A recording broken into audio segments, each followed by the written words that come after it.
Hi అండి, ఎలా ఉన్నారు అందరూ? Welcome to Pradeep smart classes. ఈరోజు మనం లక్ష్మీకాంత్ పాలిటీ బుక్లోని చాప్టర్ 15 సెంటర్ స్టేట్ రిలేషన్స్ అంటే కేంద్ర రాష్ట్ర సంబంధాల గురించి లోతుగా అధ్యయనం చేయబోతున్నాం. భారత రాజ్యాంగ వ్యవస్థ అనే మహాసౌధాన్ని అర్థం చేసుకోవడానికి ఈ అధ్యాయం ఒక ప్రధానమైన పునాదిరాయి లాంటిది. మనది అత్యంత విస్తారమైన వైవిధ్యభరితమైన దేశం. ఇక్కడ పరిపాలన సజావుగా సమర్థవంతంగా సాగాలంటే అధికారం మొత్తం ఒకేచోట కేంద్రీకృతం కావడం అసాధ్యం. అందుకే శాసన, పరిపాలన మరియు ఆర్థిక అధికారాలను కేంద్ర మరియు రాష్ట్ర ప్రభుత్వాల మధ్య స్పష్టంగా విభజించాలి. ఈ చారిత్రక అవసరాన్ని గుర్తించిన మన రాజ్యాంగ నిర్మాతలు అత్యంత సుదీర్ఘమైన చర్చల తర్వాత ఒక పటిష్టమైన సమాఖ్య ఛత్రాన్ని రూపొందించారు.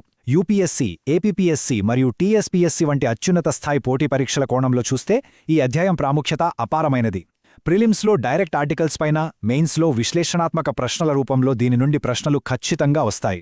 ఈ విశ్లేషణ ద్వారా భారత రాజ్యాంగ నిర్మాతలు ఎందుకు federal in structure but unitarian spirit అనగా నిర్మాణంలో సమాఖ్య కానీ స్ఫూర్తిలో ఏకకేంద్ర అనే ఒక విశిష్టమైన నమూనాని ఎంచుకున్నారో దాని వెనుకున్న రాజ్యాంగ తత్వాన్ని లోతుగా విశ్లేషిద్దాం. ఈ సంక్లిష్టమైన అధ్యాయాన్ని సమగ్రంగా సులభంగా అర్థం చేసుకోవడానికి మన ప్రయాణాన్ని ఈ 6 తార్కిక విభాగాలుగా విభజించుకుందాం. ముందుగా అసలు సమాఖ్య అంటే ఏమిటి, ఏకకేంద్ర వ్యవస్థ అంటే ఏమిటి అనే పునాదులను అర్థం చేసుకుని భారత నమూనా ప్రత్యేకతను గుర్తిస్తాం. ఆ తర్వాత అత్యంత ముఖ్యమైన శాసన, పరిపాలన మరియు ఆర్థిక సంబంధాలను, సంబంధిత రాజ్యాంగ అధికరణాలను ఒక్కొక్కటిగా వాటి చారిత్రక నేపథ్యం, న్యాయపరమైన వ్యాఖ్యానాలతో సహా లోతుగా పరిశీలిస్తాం. చివరగా ఒక ఉన్నత స్థాయి విశ్లేషణాత్మక దృక్కోణంతో ఈ అంశాలను సమీక్షించి పరీక్షలకు ఉపయోగపడేలా ఒక శక్తివంతమైన పునశ్చరణతో ముగిద్దాం. ఈ పద్ధతి మనకు సంపూర్ణమైన అవగాహనను అందిస్తుంది. సరే, మనం మొదటి విభాగంలోకి ప్రవేశిద్దాం. సమాఖ్య చట్రం. భారత రాజ్యాంగం యొక్క మౌలిక నిర్మాణాన్ని మనం పరిశీలిస్తే ఇది స్పష్టంగా ఒక సమాఖ్య వ్యవస్థను ఏర్పాటు చేసింది. సమాఖ్య అనగా రాజ్యాంగం ద్వారానే అధికారాలు కేంద్ర ప్రభుత్వానికి మరియు రాష్ట్ర ప్రభుత్వాలకు మధ్య విభజించబడటం. ఈ విభజన శాసన, కార్యనిర్వాహక మరియు ఆర్థిక రంగాలలో చాలా స్పష్టంగా కనిపిస్తుంది. అయితే ఇక్కడే ఒక ముఖ్యమైన భిన్నత్వం ఉంది. అదే మన న్యాయ వ్యవస్థ. అమెరికాలో వలె మనది ద్వంద్వ న్యాయ వ్యవస్థ కాదు. మనది ఒక సమీకృత న్యాయ వ్యవస్థ, అంటే అన్ ఇంటిగ్రేటెడ్ జ్యుడిషియల్ సిస్టమ్. దీని అర్థం దేశం మొత్తానికి ఒకే న్యాయ వ్యవస్థ ఉంటుంది. సుప్రీంకోర్టు శిఖరాగ్రాన ఉండగా దాని కింద హైకోర్టులు, జిల్లా కోర్టులు ఒకే క్రమానుగత శ్రేణిలో పనిచేస్తాయి. ఈ న్యాయ వ్యవస్థ కేంద్ర చట్టాలను, రాష్ట్ర చట్టాలను రెండింటినీ సమానంగా అమలు చేస్తుంది. ఇది దేశవ్యాప్తంగా న్యాయ పరిపాలనలో ఏకరూపతను నిర్ధారించడానికి ఉద్దేశించబడింది. ప్రపంచవ్యాప్తంగా ప్రభుత్వ వ్యవస్థలను పరిశీలిస్తే ప్రధానంగా 2 నమూనాలు కనిపిస్తాయి. ఒకటి సమాఖ్య, మరొకటి ఏకకేంద్ర. అమెరికా వంటి సంపూర్ణ సమాఖ్య వ్యవస్థలో ద్వంద్వ ప్రభుత్వం అంటే కేంద్ర, రాష్ట్ర ప్రభుత్వాలు రెండూ ఉంటాయి. అధికారాల విభజన, లిఖిత రాజ్యాంగ ఆధిక్యత మరియు స్వతంత్ర న్యాయ వ్యవస్థ వంటి లక్షణాలు స్పష్టంగా ఉంటాయి. దీనికి పూర్తి విరుద్ధంగా బ్రిటన్ వంటి ఏకకేంద్ర వ్యవస్థలో అధికారం మొత్తం జాతీయ ప్రభుత్వంలోనే కేంద్రీకృతమై ఉంటుంది మరియు పార్లమెంటుకే సర్వోన్నత అధికారం ఉంటుంది. అక్కడ రాజ్యాంగ ఆధిక్యత కాదు. భారత రాజ్యాంగ నిర్మాతలు ఈ 2 తీవ్రమైన మార్గాలకు వెళ్లకుండా దేశ సమగ్రత, భద్రత మరియు పరిపాలనా సౌలభ్యం వంటి అవసరాలకు అనుగుణంగా రెండింటిలోని ఉత్తమ లక్షణాలను స్వీకరించి ఒక అద్వితీయమైన క్వాజీ ఫెడరల్ లేదా అర్ధ సమాఖ్య నమూనాని రూపొందించారు. అందుకే భారత వ్యవస్థను వర్ణించడానికి అనేక పదబంధాలు వాడుకలో ఉన్నాయి. భారత సమాఖ్య స్వభావాన్ని వర్ణించే అత్యంత ప్రసిద్ధమైన, శక్తివంతమైన వాక్యం ఇది: నిర్మాణంలో సమాఖ్య, స్ఫూర్తిలో ఏకకేంద్ర. దీని అర్థం ఏమిటంటే, పైకి చూస్తే మన రాజ్యాంగం రాష్ట్రాలకు వాటి నిర్దిష్ట పరిధిలో స్వయం ప్రతిపత్తిని కల్పించే సమాఖ్య లక్షణాలను కలిగి ఉంది. కానీ లోతుగా పరిశీలిస్తే అదే రాజ్యాంగం జాతీయ అత్యవసర పరిస్థితులలో లేదా కొన్ని సాధారణ పరిస్థితులలో కూడా కేంద్ర ప్రభుత్వానికి అసాధారణమైన అధికారాలను కట్టబెట్టే అనేక నిబంధనలను కూడా పొందుపరిచింది. ఈ ఏకకేంద్ర మొగ్గు లేదా యూనిటరీ బయాస్ అనేది ఒక ప్రమాదవశాత్తు జరిగింది కాదు. అది రాజ్యాంగ నిర్మాతలు స్పృహతో దేశ భవిష్యత్తును దృష్టిలో ఉంచుకుని తీసుకున్న నిర్ణయం. దేశ ఐక్యతను మరియు సమగ్రతను పరిరక్షించడమే వారి ప్రాథమిక లక్ష్యం. ఈ ఏకకేంద్ర మొగ్గు యొక్క రాజ్యాంగపరమైన ఆధారాలు మరియు వాటి ఆచరణాత్మక ప్రభావాలను మనమిప్పుడు శాసన, పరిపాలన మరియు ఆర్థిక సంబంధాల ద్వారా ఒక్కొక్కటిగా విశ్లేషించబోతున్నాం. ఇప్పుడు మనం కేంద్ర రాష్ట్ర సంబంధాలలో అత్యంత ప్రాథమికమైన శాసన సంబంధాల విశ్లేషణలోకి ప్రవేశిస్తున్నాం. రాజ్యాంగంలోని 11వ భాగంలో ఆర్టికల్ 425 నుండి 255 వరకు ఈ సంబంధాలను అత్యంత వివరంగా, స్పష్టంగా నిర్వచించారు. ఏ ప్రభుత్వం ఏ అంశాలపై ఏ భౌగోళిక పరిధి వరకు చట్టాలను రూపొందించగలదో ఈ ఆర్టికల్స్ నిర్దేశిస్తాయి. ఈ శాసన అధికారాల విభజన 2 ప్రధాన స్తంభాలపై ఆధారపడి ఉంటుంది. 1 ప్రాదేశిక పరిధి టెరిటోరియల్ ఎక్స్టెంట్ మరియు 2 శాసనాంశాల పంపిణీ డిస్ట్రిబ్యూషన్ ఆఫ్ లెజిస్లేటివ్ సబ్జెక్ట్స్. ఈ విభజన యొక్క ప్రతి సూక్ష్మాంశాన్ని మనమిప్పుడు ఆర్టికల్ వారీగా పరిశీలిద్దాం. మొట్టమొదట ఆర్టికల్ 245. ఇది శాసన అధికారాల భౌగోళిక పరిధిని అంటే జియోగ్రాఫికల్ లిమిట్స్ని స్థాపిస్తుంది. క్లాజ్ 1 ప్రకారం పార్లమెంట్ భారతదేశం మొత్తం లేదా దేశంలోని ఏ భాగానికైనా, అదొక రాష్ట్రం కావచ్చు, ఒక కేంద్రపాలిత ప్రాంతం కావచ్చు, వర్తించే విధంగా చట్టాలను రూపొందించగలదు. అదే సమయంలో ఒక రాష్ట్ర శాసనసభ ఆ రాష్ట్రం మొత్తం లేదా రాష్ట్రంలోని ఏ భాగానికైనా మాత్రమే చట్టాలను చేయగలదు. దాని పరిధి ఆ రాష్ట్రానికే పరిమితం. అయితే క్లాజ్ 2 పార్లమెంటుకు ఒక అసాధారణమైన విశిష్టమైన అధికారాన్ని ఇస్తుంది. అదే ఎక్స్ట్రా టెరిటోరియల్ లెజిస్లేషన్ అధికారం. దీని ప్రకారం పార్లమెంటు చేసే చట్టాలు భారతదేశ భౌగోళిక సరిహద్దులను దాటి ప్రపంచంలో ఏ మూలలో ఉన్నా భారత పౌరులకు మరియు వారి ఆస్తులకు వర్తిస్తాయి. ఉదాహరణకు ఆదాయపన్ను చట్టం విదేశాలలో సంపాదిస్తున్న భారత పౌరులకు కూడా వర్తిస్తుంది. ఇది అంతర్జాతీయ వేదికపై భారత సార్వభౌమాధికారానికి తిరుగులేని నిదర్శనం. ఆర్టికల్ 246 శాసన అధికారాల పంపిణీకి గుండెకాయ లాంటిది. ఇది ఏ ప్రభుత్వం ఏ అంశంపై చట్టం చేయాలి అనే ప్రాథమిక ప్రశ్నకు సమాధానమిస్తుంది. ఈ ఆర్టికల్ ఒంటరిగా కాకుండా రాజ్యాంగంలోని 7వ షెడ్యూల్తో కలిపి చదవాలి. 7వ షెడ్యూల్ శాసనాంశాలను 3 జాబితాలుగా విభజిస్తుంది. లిస్ట్ 1 కేంద్ర జాబితా, లిస్ట్ 2 రాష్ట్ర జాబితా మరియు లిస్ట్ 3 ఉమ్మడి జాబితా. ఆర్టికల్ 246 ప్రకారం కేంద్ర జాబితాలోని అంశాలపై చట్టాలు చేసే ఏకైక అధికారం పార్లమెంటుకు ఉంటుంది. రాష్ట్ర జాబితాలోని అంశాలపై రాష్ట్ర శాసనసభలకు ప్రత్యేక అధికారం ఉంటుంది. మరియు ఉమ్మడి జాబితాలోని అంశాలపై రెండింటికి అంటే పార్లమెంట్ మరియు రాష్ట్ర శాసనసభలకు అధికారం ఉంటుంది. ఇదే సందర్భంలో 101వ రాజ్యాంగ సవరణ ద్వారా చేర్చబడిన ఆర్టికల్ 246A కూడా మనం ప్రస్తావించాలి. ఇది జీఎస్టీ వస్తు మరియు సేవల పన్నుకు సంబంధించి చట్టాలు చేసే ఉమ్మడి అధికారాన్ని పార్లమెంటుకు, రాష్ట్రాలకు కల్పిస్తూ ఒక ప్రత్యేక నిబంధనను ఏర్పాటు చేసింది. ఇది సహకార సమాఖ్యకు ఒక నూతన అధ్యాయం. 7వ షెడ్యూల్లోని 3 జాబితాలు భారత సమాఖ్యతత్వాన్ని అద్దం పడతాయి. కేంద్ర జాబితా యూనియన్ లిస్ట్లో జాతీయ ప్రాముఖ్యత కలిగిన అంశాలు ఉంటాయి. అంటే రక్షణ, విదేశీ వ్యవహారాలు, కరెన్సీ, బ్యాంకింగ్, రైల్వేలు, అణుశక్తి వంటివి. దేశవ్యాప్తంగా వీటిపై ఒకే రకమైన విధానం అవసరం.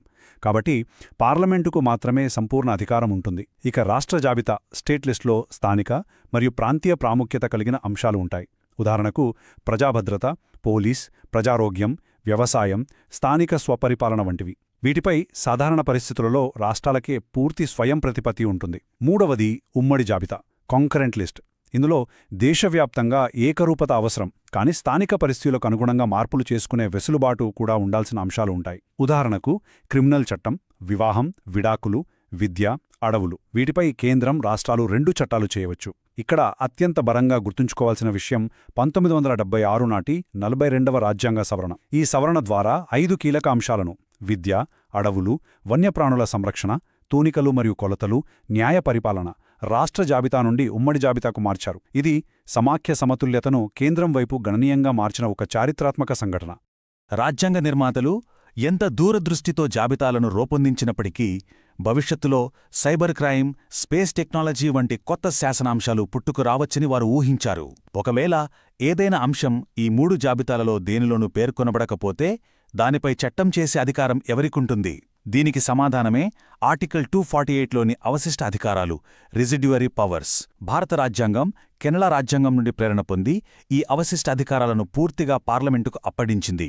దీనికి విరుద్ధంగా అమెరికా, ఆస్ట్రేలియా వంటి దేశాలలో ఈ అధికారాలు రాష్ట్రాలకు ఉంటాయి.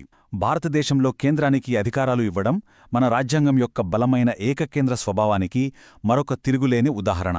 అవశిష్ట పన్నులు విధించే అధికారం కూడా పార్లమెంటుకే చెందుతుంది.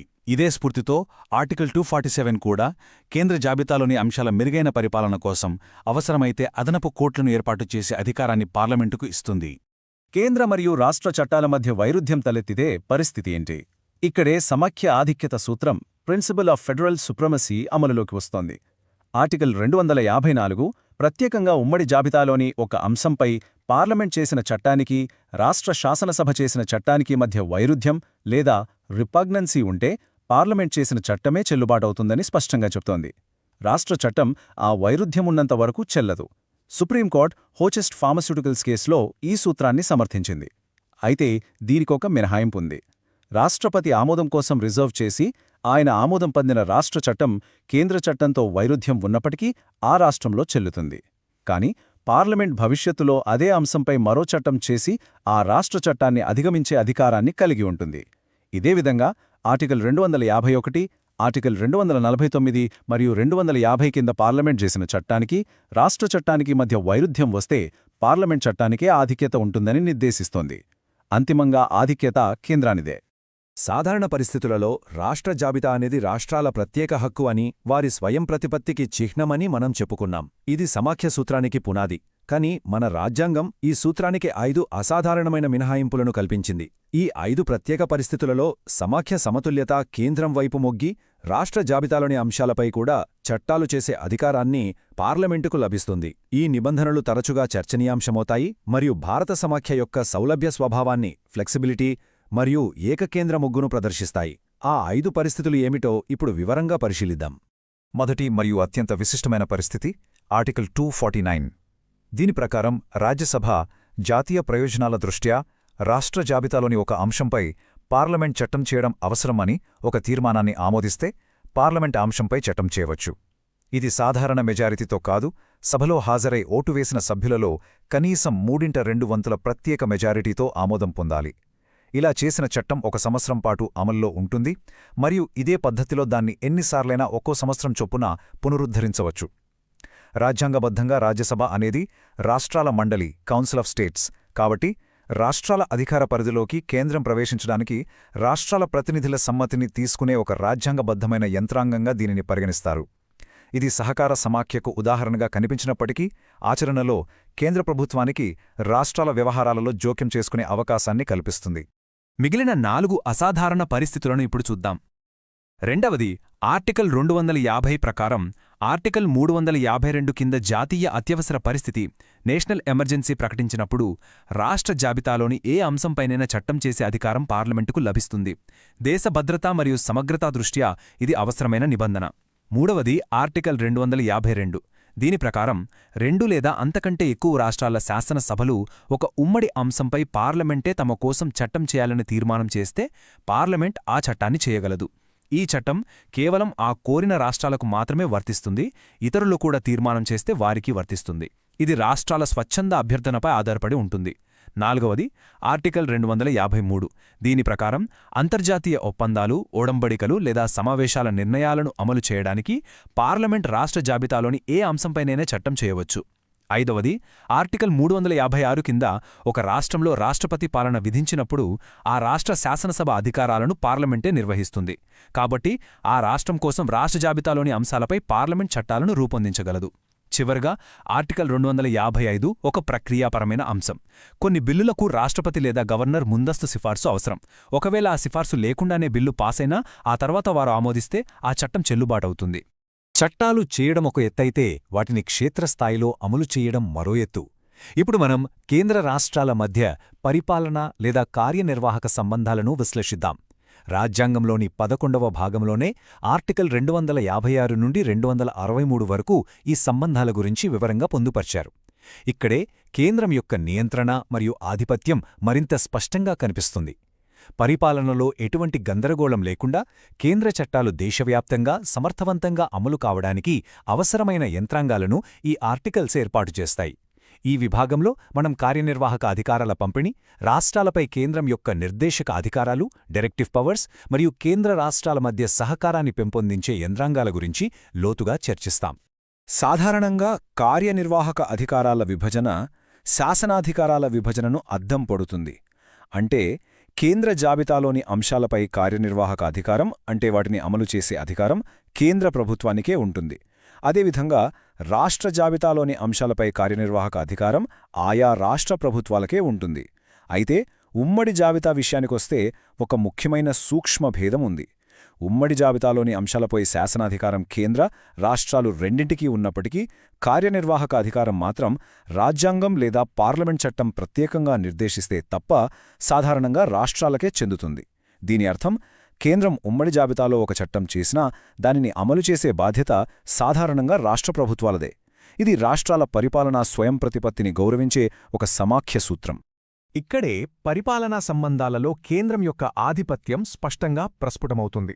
ఆర్టికల్ 256 ప్రతి రాష్ట్ర ప్రభుత్వం తన కార్యనిర్వాహక అధికారాన్ని పార్లమెంట్ చేసిన చట్టాలకు మరియు రాష్ట్రంలో అమల్లో ఉన్న ఇతర చట్టాలకు అనుగుణంగా ఉండేలా వినియోగించాలని ఒక రాజ్యాంగబద్ధమైన బాధ్యతను నిర్దేశిస్తుంది. ఈ బాధ్యతను నిర్ధారించడానికి కేంద్ర ప్రభుత్వం రాష్ట్రాలకు అవసరమైన ఆదేశాలను జారీ చేయవచ్చు. ఇక ఆర్టికల్ 257 ఇంకా ఒక అడుగు ముందుకు వేసి రాష్ట్రాలు తమ కార్యనిర్వాహక అధికారాన్ని కేంద్రం యొక్క కార్యనిర్వాహక అధికారానికి ఆటంకం కలిగించకుండా లేదా పక్షపాతంగా లేకుండా వినియోగించాలని నిర్దేశిస్తుంది. ఈ ఆర్టికల్ కింద జాతీయ లేదా సైనిక ప్రాముఖ్యత కలిగిన కమ్యూనికేషన్ల నిర్మాణం మరియు నిర్వహణ, రాష్ట్రాల గుండా వెళ్లే రైల్వేల పరిరక్షణ వంటి విషయాలలో కేంద్రం రాష్ట్రాలకు నిర్దిష్ట ఆదేశాలు జారీ చేయవచ్చు. ఈ ఆదేశాలు పాటించడం రాష్ట్రాల రాజ్యాంగబద్ధమైన విధి. ఒకవేళ కేంద్రం ఆర్టికల్ 256 లేదా 257 కింద జారీ చేసిన ఆదేశాలను ఒక రాష్ట్రం పాటించడంలో విఫలమైతే ఏమవుతుంది? దీనికి రాజ్యాంగం ఒక తీవ్రమైన పరిణామం నిర్దేశించింది. అదే ఆర్టికల్ 365. ఇది కేంద్రం చేతిలో ఉన్న ఒక అత్యంత శక్తివంతమైన ఆయుధం. దీని ప్రకారం కేంద్రం ఇచ్చిన ఆదేశాలను ఏ రాష్ట్రమైనా పాటించకపోతే ఆ రాష్ట్రంలో రాజ్యాంగ నిబంధనలకు అనుగుణంగా పరిపాలన సాగలేని పరిస్థితి తలెత్తిందని రాష్ట్రపతి భావించడానికి అదొక చట్టబద్ధమైన కారణంగా పరిగణించబడుతుంది. తత్ఫలితంగా రాష్ట్రపతి ఆర్టికల్ 356ను ప్రయోగించి ఆ రాష్ట్రంలో రాష్ట్రపతి పాలన విధించవచ్చు. అందుకే దీనిని కోర్సివ్ శాంక్షన్ లేదా బలవంతపు చర్యగా అభివర్ణిస్తారు. ఇదే సందర్భంలో ఆర్టికల్ 355 ప్రకారం బాహ్య దాడులు మరియు అంతర్గత కల్లోలాల నుండి ప్రతి రాష్ట్రాన్ని రక్షించడం మరియు ప్రతి రాష్ట్రంలో పరిపాలన రాజ్యాంగబద్ధంగా సాగేలా చూడటం కేంద్రం యొక్క విధి అని కూడా రాజ్యాంగం పేర్కొంది. కఠినమైన అధికార విభజన వల్ల పరిపాలనలో ఏర్పడే స్తబ్దతను నివారించడానికి రాజ్యాంగం పరస్పర అధికారాల అప్పగింతకు మ్యూచువల్ డెలిగేషన్కు ఒక చక్కటి యంత్రాంగాన్ని ఏర్పాటు చేసింది. ఆర్టికల్ 258 ప్రకారం రాష్ట్రపతి ఆ రాష్ట్ర ప్రభుత్వ సమ్మతంతో కేంద్రానికి చెందిన కొన్ని కార్యనిర్వాహక విధులను షరతులతో లేదా బేషరతుగా రాష్ట్ర ప్రభుత్వానికి అప్పగించవచ్చు. అదేవిధంగా 7వ సవరణ ద్వారా చేర్చబడిన ఆర్టికల్ 258A ప్రకారం ఒక రాష్ట్ర గవర్నర్ కేంద్ర ప్రభుత్వ సమ్మతంతో రాష్ట్రానికి చెందిన కొన్ని విధులను కేంద్రానికి అప్పగించవచ్చు. ఇది పరిపాలనా సౌలభ్యం కోసం సహకార సమాఖ్య స్ఫూర్తితో ఏర్పాటు చేయబడిన ఒక ముఖ్యమైన నిబంధన. వీటికి అదనంగా ఆర్టికల్ 260 భారత ప్రభుత్వం విదేశీ ప్రభుత్వాలతో ఒప్పందం ద్వారా భారతదేశం వెలుపల ఉన్న భూభాగాలపై కూడా శాసన, కార్యనిర్వాహక మరియు న్యాయాధికారాలను వినియోగించవచ్చని నిర్దేశిస్తుంది. నియంత్రణతో పాటు కేంద్ర రాష్ట్రాల మధ్య సహకారాన్ని పెంపొందించడానికి కూడా రాజ్యాంగం అనేక యంత్రాంగాలను సూచించింది. Article 261 full faith and credit సూత్రాన్ని స్థాపిస్తుంది. దీని ప్రకారం కేంద్ర మరియు ప్రతి రాష్ట్రం యొక్క పబ్లిక్ యాక్ట్స్, రికార్డులు మరియు న్యాయపరమైన తీర్పులకు భారతదేశ వ్యాప్తంగా పూర్తి విశ్వసనీయత మరియు గుర్తింపు ఇవ్వాలి. ఆర్టికల్ 262 అంతర్రాష్ట్ర నదీ జలాల పంపిణీకి సంబంధించిన వివాదాల పరిష్కారానికి పార్లమెంటుకు చట్టం ద్వారా అధికారమిస్తుంది మరియు ఈ విషయంలో సుప్రీంకోర్టుతో సహా ఏ కోర్టు అధికార పరిధినైనా మినహాయించవచ్చు. అత్యంత ముఖ్యమైనది ఆర్టికల్ 263. ఇది కేంద్ర రాష్ట్రాల మధ్య మరియు వివిధ రాష్ట్రాల మధ్య సమన్వయం కోసం రాష్ట్రపతి ఒక అంతర్రాష్ట్ర మండలి ఇంటర్స్టేట్ కౌన్సిల్ని ఏర్పాటు చేయవచ్చని నిర్దేశిస్తుంది. సర్కారియా కమిషన్ సిఫార్సుల మేరకు 1990లో దీనిని ఏర్పాటు చేశారు. ఇక ఆర్టికల్ 312 కింద ఏర్పాటు చేయబడిన అఖిల భారత సర్వీసులు ఐఏఎస్, ఐపీఎస్, ఐఎఫ్ఓఎస్ ఒక విశిష్టమైన లక్షణం. వీరిని కేంద్రం నియమించి శిక్షణ ఇచ్చినా వారు కేంద్ర మరియు రాష్ట్ర ప్రభుత్వాలలో కీలక పదవులలో పనిచేస్తారు. ఇది దేశ పరిపాలనలో ఏకరూపతను మరియు ఉన్నత ప్రమాణాలను సాధించడానికి దోహదపడుతుంది. ఇప్పుడు మనం ఈ అధ్యాయంలో అత్యంత సంక్లిష్టమైన మరియు కీలకమైన 3వ విభాగానికి వస్తున్నాం: ఆర్థిక సంబంధాలు. ఏ ప్రభుత్వానికైనా తన విధులను నిర్వర్తించడానికి ఆర్థిక వనరులు జీవనాడి వంటివి. రాజ్యాంగంలోని 12వ భాగంలో ఆర్టికల్ 268 నుండి 293 వరకు కేంద్ర రాష్ట్రాల మధ్య ఆర్థిక సంబంధాలను అత్యంత వివరంగా, సూక్ష్మంగా పొందుపర్చారు. రాష్ట్రాలు ఆర్థికంగా కేంద్రంపై ఆధారపడే విధంగా ఈ వ్యవస్థ నిర్మించబడిందనే విమర్శ ఉన్నప్పటికీ ఇది దేశవ్యాప్తంగా ఆర్థిక సమతుల్యతను సాధించే లక్ష్యంతో రూపొందించబడింది. ఈ విభాగంలో పన్నులు విధించే అధికారాలు కేటాయింపు, పన్నుల రాబడి పంపిణీ, సహాయక గ్రాంట్లు మరియు అప్పులు చేసే అధికారాలను ఆర్టికల్ వారీగా మనం సమగ్రంగా విశ్లేషిద్దాం. శాసన అధికారాల వలెనే పన్నులు విధించే అధికారాలు కూడా కేంద్ర రాష్ట్రాల మధ్య స్పష్టంగా విభజించబడ్డాయి. కేంద్ర జాబితాలో సుమారు 13 పన్ను అంశాలున్నాయి. ఉదాహరణకు వ్యవసాయేతర ఆదాయంపై పన్ను, కస్టమ్స్ డ్యూటీ, కార్పొరేషన్ పన్ను మొదలైనవి. రాష్ట్ర జాబితాలో సుమారు 18 పన్ను అంశాలున్నాయి. ఉదాహరణకు వ్యవసాయ ఆదాయంపై పన్ను, భూమి శిస్తు, భవనాలపై పన్ను, మద్యంపై ఎక్సైజ్ డ్యూటీ మొదలైనవి. ఇక్కడ అత్యంత కీలకమైన విషయమేమిటంటే అధికారాల అతివ్యాప్తి మరియు అనవసరమైన వివాదాలను నివారించడానికి రాజ్యాంగ నిర్మాతలు ఉమ్మడి జాబితాలో ఒక్క పన్ను అంశాన్ని కూడా చేర్చలేదు. ఇది ఒక స్పృహతో తీసుకున్న నిర్ణయం. ఇక అవశిష్ట పన్ను అధికారాలు అంటే ఏ జాబితాలను పేర్కొనని పన్నులు విధించే అధికారం ఆర్టికల్ 248 ప్రకారం పార్లమెంట్కే చెందుతుంది. ఉదాహరణకు బహుమతి పన్ను, గిఫ్ట్ ట్యాక్స్, సంపద పన్ను, వెల్త్ ట్యాక్స్ మొదలైనవి. పన్నులు విధించటం ఒకటైతే ఆ వచ్చిన రాబడిని పంచుకోవడం మరొకటి. భారత రాజ్యాంగం దీనికోసం ఒక బహుళస్థాయి వ్యవస్థను ఏర్పాటు చేసింది. ఆర్టికల్ 268 ప్రకారం కొన్ని పన్నులను, ఉదాహరణ బిల్ ఆఫ్ ఎక్స్చేంజ్పై స్టాంప్ డ్యూటీ, కేంద్రం విధిస్తుంది, కాని వాటిని రాష్ట్రాలు వసూలు చేసుకుని ఆ రాబడిని పూర్తిగా అవే ఉంచుకుంటాయి. ఆర్టికల్ 269 ప్రకారం కొన్ని పన్నులను, ఉదాహరణ అంతర్రాష్ట్ర వాణిజ్యంపై పన్ను, కేంద్రం విధించి వసూలు చేస్తుంది, కాని ఆ వచ్చిన నికర రాబడిని పూర్తిగా రాష్ట్రాలకే కేటాయిస్తుంది. జీఎస్టీ వచ్చాక ఆర్టికల్ 269A చేర్చారు. దీని ప్రకారం అంతర్రాష్ట్ర వాణిజ్యంపై విధించే ఐజీఎస్టీని కేంద్రం విధించి వసూలు చేస్తుంది, కాని ఆ రాబడిని జీఎస్టీ కౌన్సిల్ సిఫారసుల మేరకు కేంద్ర రాష్ట్రాల మధ్య పంచుకుంటుంది. ఆర్టికల్ 270 పన్నుల పంపిణీలో అత్యంత కీలకమైనది. దీని ప్రకారం కేంద్ర జాబితాలోని కొన్ని పన్నులు మరియు సుంకాలు కేంద్రం విధించి వసూలు చేసి ఆ రాబడిని ఆర్థిక సంఘం సిఫారసుల మేరకు కేంద్రం మరియు రాష్ట్రాల మధ్య పంచుకుంటుంది. 80వ రాజ్యాంగ సవరణ తర్వాత దాదాపు అన్ని కేంద్ర పన్నులు ఈ భాగస్వామ్య పూల్లోకి వచ్చాయి. అయితే ఆర్టికల్ 271 ప్రకారం పార్లమెంటు ఈ పన్నులపై ఎప్పుడైనా సర్చార్జ్ విధించవచ్చు మరియు ఆ సర్చార్జ్ నుండి వచ్చే వాబడి పూర్తిగా కేంద్రానికే చెందుతుంది, రాష్ట్రాలతో పంచుకోవాల్సిన అవసరం లేదు. ఇది కేంద్రానికున్న ఒక ప్రత్యేక ఆర్థిక అధికారం. 2016లో వచ్చిన 101వ రాజ్యాంగ సవరణ చట్టం భారత ఆర్థిక సమాఖ్య చరిత్రలోనే ఒక విప్లవాత్మకమైన మార్పు. ఇది ఒకే దేశం, ఒకే పన్ను, ఒకే మార్కెట్ లక్ష్యంతో వస్తువు మరియు సేవల పన్ను జీఎస్టీను ప్రవేశపెట్టింది. దీనికి ముందు కేంద్ర ఎక్సైజ్, సర్వీస్ ట్యాక్స్, రాష్ట్రాల వ్యాట్, కేంద్ర అమ్మకం పన్ను వంటి అనేక పరోక్ష పన్నులు ఉండేవి. ఇవి పన్ను మీద పన్ను వేయడం వల్ల ఆర్థిక వ్యవస్థ సంక్లిష్టంగా ఉండేది. జీఎస్టీ ఈ పన్నులన్నింటినీ ఒకే గొడుగు కిందికి తెచ్చింది. దీనికోసం ఆర్టికల్ 246A అనే కొత్త ఆర్టికల్ను చేర్చి జీఎస్టీపై చట్టాలు చేసే ఉమ్మడి అధికారాన్ని పార్లమెంట్ మరియు రాష్ట్రాలకు కల్పించారు. అదే సమయంలో ఆర్టికల్ 279A ద్వారా జీఎస్టీ కౌన్సిల్ను ఏర్పాటు చేశారు. కేంద్ర ఆర్థిక మంత్రి అధ్యక్షతన రాష్ట్రాల ఆర్థిక మంత్రులందరూ సభ్యులుగా ఉండే ఈ కౌన్సిల్ జీఎస్టీ రేట్లు, మినహాయింపులు, నియమాలపై సిఫార్సులు చేస్తుంది. ఇది కేంద్ర రాష్ట్రాల మధ్య నిరంతర సంప్రదింపులతో నిర్ణయాలు తీసుకునే ఒక అద్భుతమైన సహకార సమాఖ్య వేదిక. కేంద్ర రాష్ట్రాల మధ్య ఆర్థిక వనరుల పంపిణీలో నిష్పాక్షికతను, సమతుల్యతను సాధించేందుకు రాజ్యాంగం ఏర్పాటు చేసిన అత్యంత కీలకమైన సంస్థ ఆర్థిక సంఘం, ఫైనాన్స్ కమిషన్. ఆర్టికల్ 280 ప్రకారం ప్రతి 5 సంవత్సరాలకు ఒకసారి లేదా అంతకంటే ముందుగా అవసరమైతే రాష్ట్రపతి ఒక ఆర్థిక సంఘాన్ని ఏర్పాటు చేస్తారు. ఇదొక పాక్షిక న్యాయ సంస్థ. దీని ప్రధాన విధులు: 1. కేంద్రం వసూలు చేసిన పన్నుల నికర రాబడిని కేంద్రం మరియు రాష్ట్రాల మధ్య ఎలా పంపిణీ చేయాలో సిఫార్సు చేయడం. 2. రాష్ట్రాలకు కేంద్రం ఇచ్చే సహాయక గ్రాంట్స్-ను నిర్దేశించే సూత్రాలను సిఫార్సు చేయడం. 3. రాష్ట్రంలోని పంచాయతీలు, మున్సిపాలిటీల వనరుల కోసం రాష్ట్ర కన్సాలిడేటెడ్ ఫండును ఎలా పెంచాలో సూచించడం. ఈ సిఫార్సులను, వాటిపై ప్రభుత్వం తీసుకున్న చర్యల నివేదికతో సహా రాష్ట్రపతి పార్లమెంట్ ఉభయ సభల ముందు ఉంచుతారు. అదే ఆర్టికల్ 281. అందుకే ఆర్థిక సంఘాన్ని ఫిస్కల్ ఫెడరలిజం యొక్క బ్యాలెన్సింగ్ వీల్ అని సముచితంగా పిలుస్తారు. పన్నుల పంపిణీతో పాటు కేంద్రం రాష్ట్రాలకు గ్రాంట్ల రూపంలో కూడా ఆర్థిక సహాయం అందిస్తుంది. ఇవి ప్రధానంగా 2 రకాలు. మొదటివి ఆర్టికల్ 275 కింద ఇచ్చే చట్టబద్ధమైన గ్రాంట్లు, స్టాట్యుటరీ గ్రాంట్స్. ఇవి ఆర్థిక సంఘం సిఫార్సుల మేరకు ఆర్థిక సహాయం నిజంగా అవసరమైన రాష్ట్రాలకు పార్లమెంట్ చట్టం ద్వారా ఇస్తుంది. ఇవి అన్ని రాష్ట్రాలకు సమానంగా ఉండవు. షెడ్యూల్డ్ తెగల సంక్షేమం లేదా షెడ్యూల్డ్ ప్రాంతాల పరిపాలనా స్థాయిని పెంచడం వంటి నిర్దిష్ట ప్రయోజనాల కోసం కూడా ప్రత్యేక గ్రాంట్లు ఇవ్వవచ్చు. రెండవవి ఆర్టికల్ 282 కింద ఇచ్చే విచక్షణాధికార గ్రాంట్లు, డిస్క్రిషనరీ గ్రాంట్స్. కేంద్రం లేదా రాష్ట్రం ఏదైనా ప్రజాప్రయోజనం కోసం ఈ గ్రాంట్లను ఇవ్వవచ్చు. వీటిని ఇవ్వాలనే రాజ్యాంగబద్ధమైన బాధ్యత కేంద్రంపై లేదు. ఇది పూర్తిగా కేంద్రం యొక్క విచక్షణపై ఆధారపడి ఉంటుంది. కేంద్ర ప్రాయోజిత పథకాల ద్వారా జాతీయ లక్ష్యాలను సాధించడానికి, రాష్ట్రాలను ప్రోత్సహించడానికి, ప్రభావితం చేయడానికి కేంద్రం ఈ గ్రాంట్లను విరివిగా ఉపయోగిస్తుంది. వీటికి తోడు ఆర్టికల్ 285 మరియు 289లు పరస్పర పన్ను మినహాయింపు సూత్రాన్ని స్థాపిస్తాయి. కేంద్ర ఆస్తులకు రాష్ట్ర పన్నుల నుండి, రాష్ట్ర ఆస్తులు మరియు ఆదాయానికి కేంద్ర పన్నుల నుండి మినహాయింపు ఉంటుంది. అప్పులు చేసే అధికారంలో కూడా కేంద్ర రాష్ట్రాల మధ్య స్పష్టమైన అసమానత ఉంది.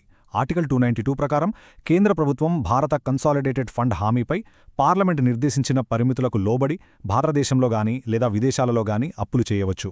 కానీ ఆర్టికల్ 293 ప్రకారం రాష్ట్ర ప్రభుత్వాలు తమ రాష్ట్ర కన్సాలిడేటెడ్ ఫండ్ హామీపై తమ శాసనసభ నిర్దేశించిన పరిమితులకు లోబడి కేవలం భారతదేశంలో మాత్రమే అప్పులు చేయగలవు, విదేశాల నుండి నేరుగా అప్పులు చేయలేవు. ఇక్కడే అత్యంత కీలకమైన నియంత్రణ ఉంది.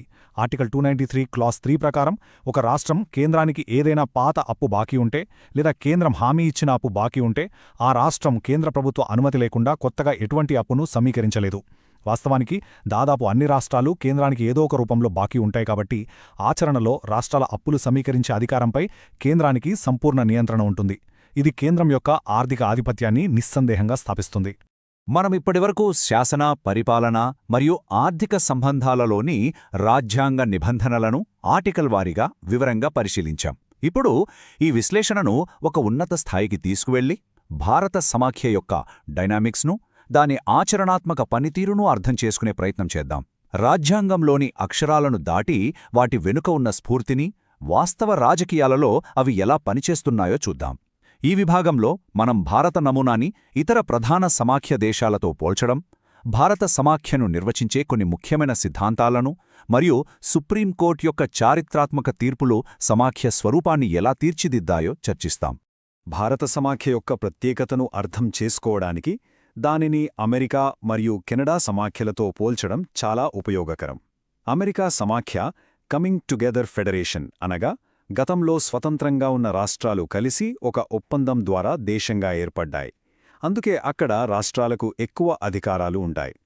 భారతదేశం మరియు కెనడా హోల్డింగ్ టుగెదర్ ఫెడరేషన్లు అనగా ఒకే పెద్ద దేశాన్ని పరిపాలనా సౌలభ్యం కోసం రాష్ట్రాలుగా విభజించారు. అందుకే ఈ రెండు దేశాలలో కేంద్రం బలంగా ఉంటుంది.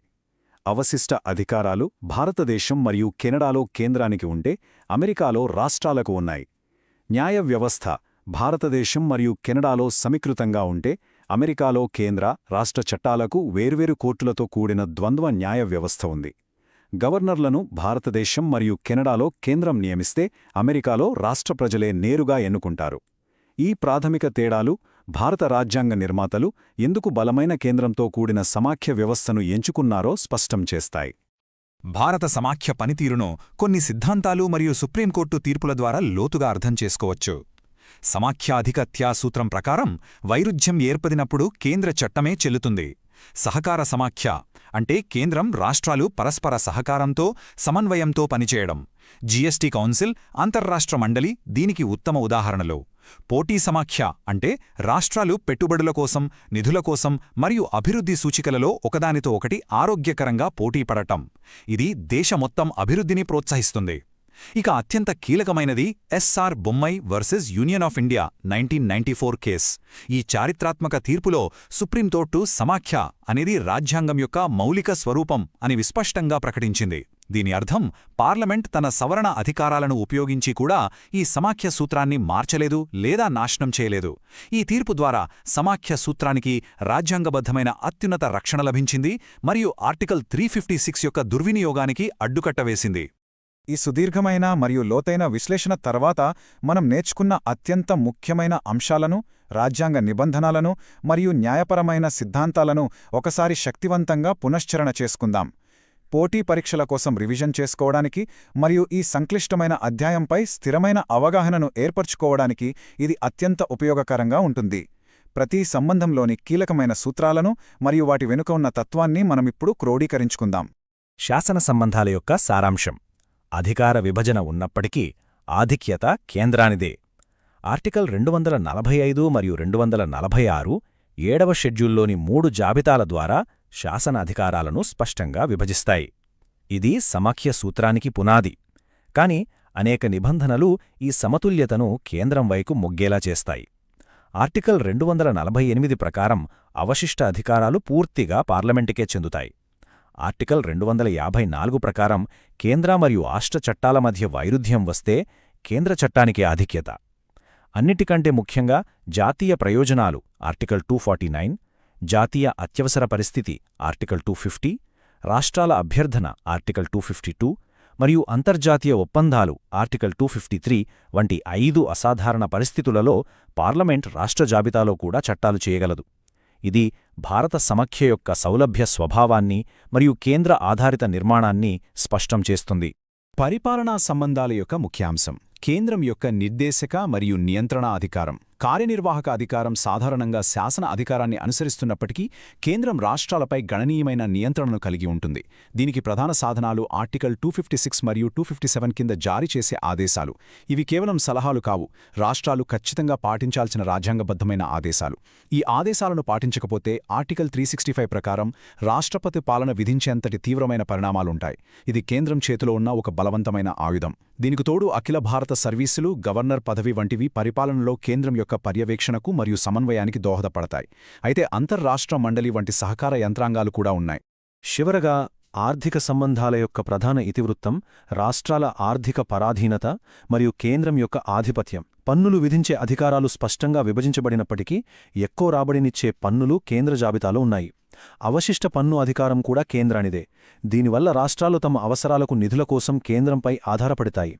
ఈ ఆర్థిక అసమానతలను తగ్గించడానికి ఆర్టికల్ 280 కింద ఏర్పాటయ్యే ఆర్థిక సంఘం ఒక సమతుల్యతా సాధనంగా పనిచేస్తుంది. 101వ సవరణ ద్వారా వచ్చిన జీఎస్టీ మరియు జీఎస్టీ కౌన్సిల్ సహకార ఆర్థిక సమాఖ్య దిశగా ఒక సానుకూల ముందడుగు. అయినప్పటికీ ఆర్టికల్ 993 ద్వారా రాష్ట్రాల అప్పులు చేసే అధికారంపై కేంద్రానికి ఉన్న నియంత్రణ ఆర్థిక రంగంలో కేంద్రం యొక్క తిరుగులేని ఆధిపత్యాన్ని స్పష్టం చేస్తుంది. ముగింపుగా చెప్పాలంటే సెంటర్ స్టేట్ రిలేషన్స్ అనేది భారత రాజ్యాంగ ఫెడరల్ నిర్మాణానికి కేంద్రమైన అక్షం. ఇదొక సున్నితమైన సమతుల్యత. శాసన, పరిపాలన మరియు ఆర్థిక రంగాలలో రాష్ట్రాలకు స్వయంప్రతిపత్తిని ఇస్తూనే దేశ సమగ్రత మరియు ఐక్యతను కాపాడటానికి కేంద్రానికి బలమైన అధికారాలను కట్టబట్టే ఒక అద్భుతమైన ఆచరణాత్మక నిర్మాణం.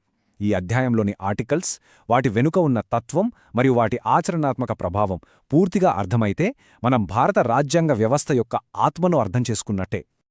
ఈ వీడియో మీకు ఉపయోగపడితే లైక్ చేయండి. ప్రదీప్ స్మార్ట్ క్లాసెస్ యూట్యూబ్ ఛానల్ను సబ్స్క్రైబ్ చేయండి. బెల్ ఐకాన్ నొక్కండి. ఈ వీడియోను మీ ఫ్రెండ్స్తో అండ్ ఫ్యామిలీ మెంబర్స్తో షేర్ చేయండి. ధన్యవాదాలు. Thank you.